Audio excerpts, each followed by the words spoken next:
This is a story about a young girl named Tabitha. We all have stories, don't we? But I'll wager none of your tales involve a mysterious cottage, a terrifying witch, or a foul-mouthed badger named Colin.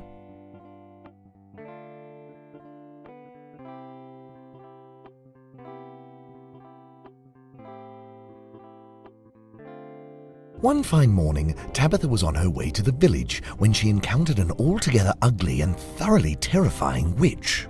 "What a lovely-looking young lady you are," said the witch. "You'd look prettier still sitting atop my mantelpiece." And with that, there was a spectacular burst of magic that no amount of effects artistry could hope to capture within 72 hours. And Tabitha found herself inexplicably trapped inside the witch's magic snowglobe, which is totally something all witches have. "What a frightful cow," thought Tabitha. "I simply must get out of here."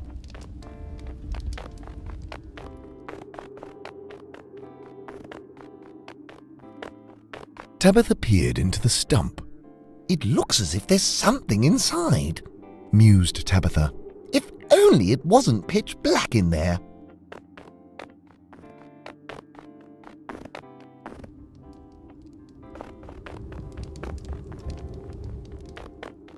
Tabitha picked up the branch. And just like that, the branch was aflame. Tabitha peered into the inky blackness of the stump, and by the flickering light of the torch saw the unmistakable glint of metal in the shape of a key. Reaching in, she was startled by a sudden whirlwind of snarling fur and expletives. "Oi, why don't you f*** off and find your own shiny scraps?" barked Colin, who was, it turns out, an especially grumpy badger. "What's mine is mine, and you can keep your filthy f***ing hands to yourself." And with that, Colin extended a middle claw on his tiny badger paw and fixed Tabitha with a penetrating gaze. "What a wretched badger!"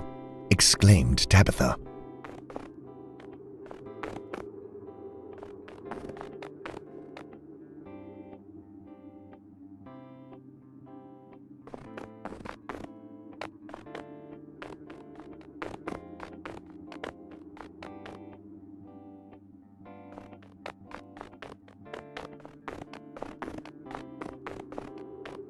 "Oh, a f***ing apple. I'll keep that for later," said Colin. "Another one. F***ing brilliant," said Colin. "Another one. I need to make room for all these f***ing apples," said Colin. "I'll toss this shiny piece of shit." "Oh," whinged Tabitha. "How am I supposed to get that down?"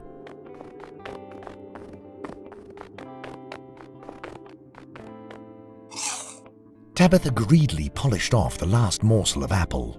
"Yummy! I absolutely adore apples," cooed Tabitha. Tabitha unlocked the door and stepped into the cottage. Perhaps here she would find her means of escape. "Wowee! This really is much comfier than my place," cried Tabitha. "All the apples I can eat, a luxurious country cottage, and my very own potty-mouthed badger. Bugger it, I'm staying right here." And with that, Tabitha sat her greedy little bottom in the comfiest chair she could find and ate apple after apple, until she was content and fat, and then the witch ate her. The end.